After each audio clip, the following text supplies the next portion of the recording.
हरे कृष्णा।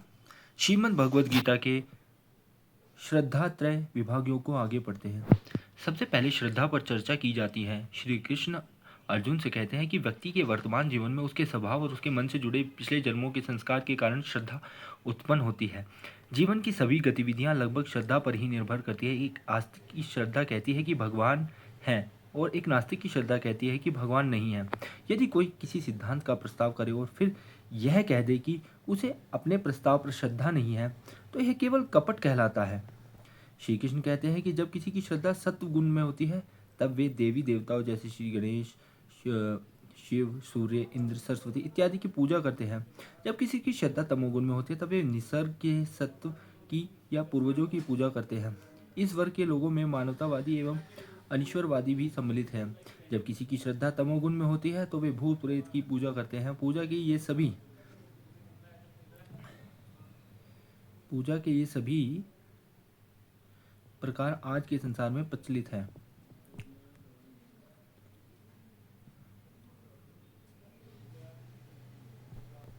भारत में बहुत लोग बड़े बड़े मंदिर बनाकर एवं यज्ञ कर सके माध्यम से देवी देवताओं की पूजा करते हैं।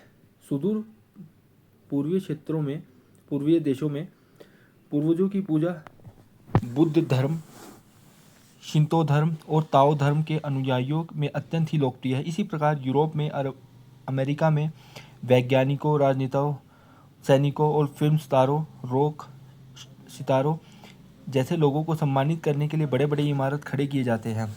अफ्रीका, तिब्बत, मेक्सिको और दक्षिण अमेरिका में भूत पिशाच की पूजा लोकप्रिय है। ये सभी पूजाएं भौतिक त्रिगुणों के प्रभाव से ही किए जाते हैं।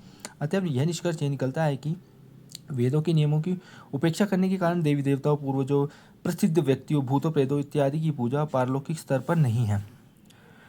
भौतिक त्रिगुणों से परे होने का तात्पर्य है वेदों को स्वीकार करना और इस प्रकार विशुद्ध सत्व के पारलौकिक स्तर पर स्थित होना। जब किसी की श्रद्धा विशुद्ध सत्व में स्थित होती है, तब वह श्री कृष्ण की पूजा करते हैं। यही एक ईश्वरवाद, यह मानना कि केवल एक ही परम भगवान है, का सर्वोच्च स्तर है। विशुद्ध सत्व का शिव जी ने इस प्रकार वर्णन किया है।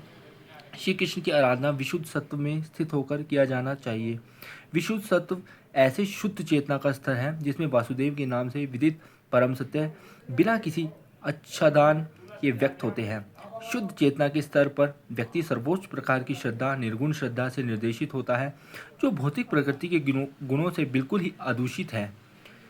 वेदों का अनुसरण और धर्मनिष्ठ साधुओं की संगत करते हुए कई जन्मों के पश्चात व्यक्ति में सुकृति यानी पुंजित श्रेय उत्पन्न होता है। सुकृति व्यक्ति को साधु संग, बोध युक्त योगियों की ओर ले जाता है और इस प्रकार साधुओं के मार्गदर्शन से निर्गुण श्रद्धा का विकास विभिन्न स्तरों के माध्यम से होता है और अंततः आत्म साक्षात्कार के सर्वोच्च स्तर पर प्रेम भक्ति तक पहुंचता है।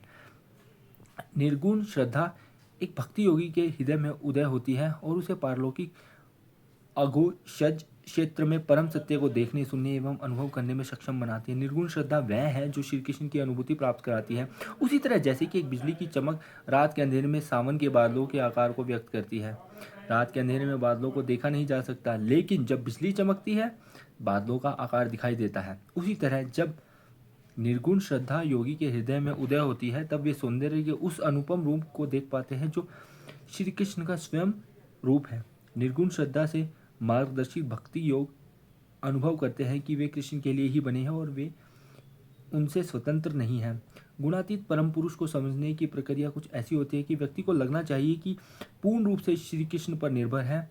श्री कृष्ण कहते हैं कि जो व्यक्ति काम, महत्वाकांक्षा, सत्ता, दम्भ एवं अहंकार द्वारा प्रभावित होते हैं, प्राय वे ऐसी घोर तपस्याएं करते हैं जो वेदों में या भक्ति योग के विधियों में निर्धारित नहीं होती। ऐसी तपस्याएं शरीर के इंद्रियों को शुष्क बना देती हैं। इन तपस्याओं में सम्मिलित है दीर्घकालीन उपवास, अपने शरीर पर स्वयं कोड़े मारना, अपने आप को सूली पर चढ़ाना, रोम छंद, बेड़ियां पहनना, शरीर के अंगों को छेदना, तप, कोयले पर नंगे पैर चलना इत्यादि। चूंकि ये तपस्याएं तमोगुण में किए जाते हैं, ये अंतर्स्थित परमात्मा की अवहेलना करते हैं और इसलिए इनसे कोई अच्छा परिणाम प्राप्त नहीं होता है। श्री कृष्ण कहते हैं कि ऐसी तपस्याएं करने वाले असुर हैं। लोगों का पसंदीदा आहार और साथ साथ यज्ञ, तप एवं ध्यान की विधियां भी 3 प्रकार की होती है। अब इन के बीच में जो अंतर है उन्हें सुनो। हरे कृष्णा।